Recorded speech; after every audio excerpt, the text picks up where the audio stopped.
I've really seen the senior group of kids really step up in their leadership for sure. Those seniors are gone from last year, and then this has been a tight knit group since seventh graders. There was a bunch of them out, but there were about 60 kids out in seventh grade, and we're down now to about 20 of them out there now.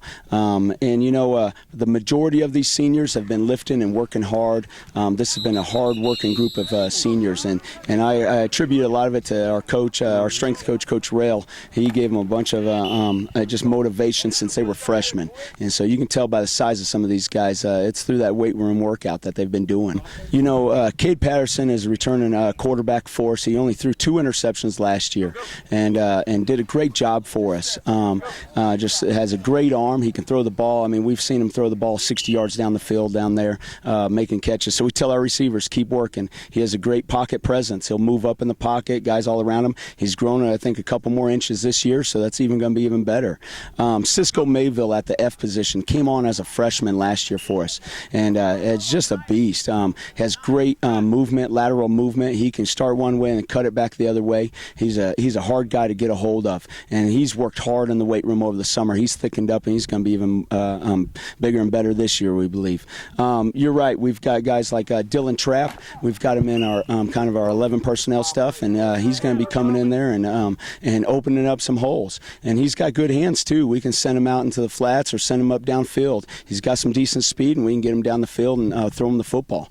And then we've got returning, a couple other guys. We got Hayden Frierson out there at wideout, and we got some young bucks that are stepping up and ready to fill in a couple other positions and do a little bit of rotating in there, keep all those guys fresh. And then of course we got Parker coming back again for his senior year, and we expect big things. He's my son, so I expect a lot out of him and expect him to get the ball. We want the ball in his hands and let him go.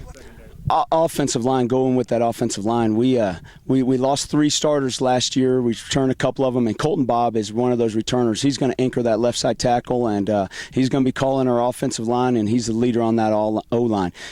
We saw him up at your camp, and he went as a DT up there, and he got after it. I was pleasantly surprised to see his aggression and how hard he's worked this summer. Some other guys, we got another newcomer back out to football with us, Devin Murillo. Gosh darn, he's a 315, 320 kid that can move for a big man. So we're excited about that. We got some young guys in there too.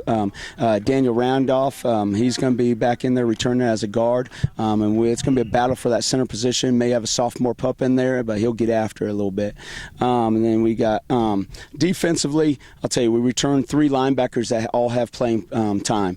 Grant Weaver comes back to us. He had about a week, I think his week 7, he got injured, and we lost him for the rest of the year, and he was leading our team in tackles. So that was a big loss for the rest of the year we had last year, but he's back strong as ever, worked hard and ready to go. We've got Jake Harrelson back in there in the mix, and then Parker Morrow. Both of those guys, all those guys have linebacker experience, and they'll all be forces. Tall group too. Coach Speck said that's the tallest group of linebackers he's coached. They're all over 6 foot almost, and getting after it. Secondary wise, we return all of our skill kids in the secondary except for Jordan Wright we lost, but Gavin Edson's going to be one of our starting corners out there. He's a returner. Parker Johnson, Brendan O'Connor, and then our starters there.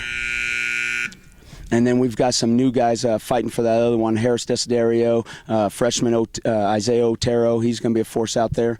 And we expect a lot of things. We expect that ball in the air. We're going to go get it. And then we've got on the defensive line, we've got guys like Colton Bobb will jump in there, rotate in there. And then defensive end, we're looking for a lot out of Dylan Trapp.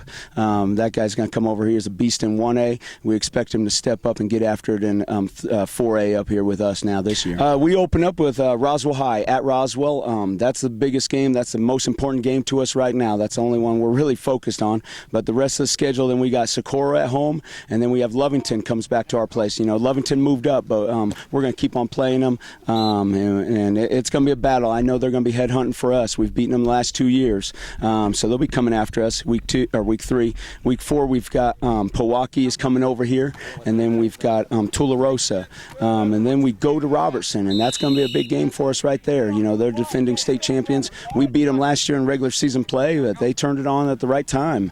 And we were hoping we'd meet up with them, but just didn't work out. But they return a lot of kids, so we do too. It's going to be a battle up there at Robertson. That's going to be a big one for us. And then after that, we start district with NIMI. We have NIMI at home, and then we have Portales at home. Then we go to Hope Christian on a Saturday up there at Albuquerque, and then we've got a bye, and then we get ready for St. Mike's. And so district has changed. Went to a 5-team district, and it's going to be a lot of fun. A lot of traveling, but we don't care. We'll travel on the road, go play a couple of Saturday games, and get after it.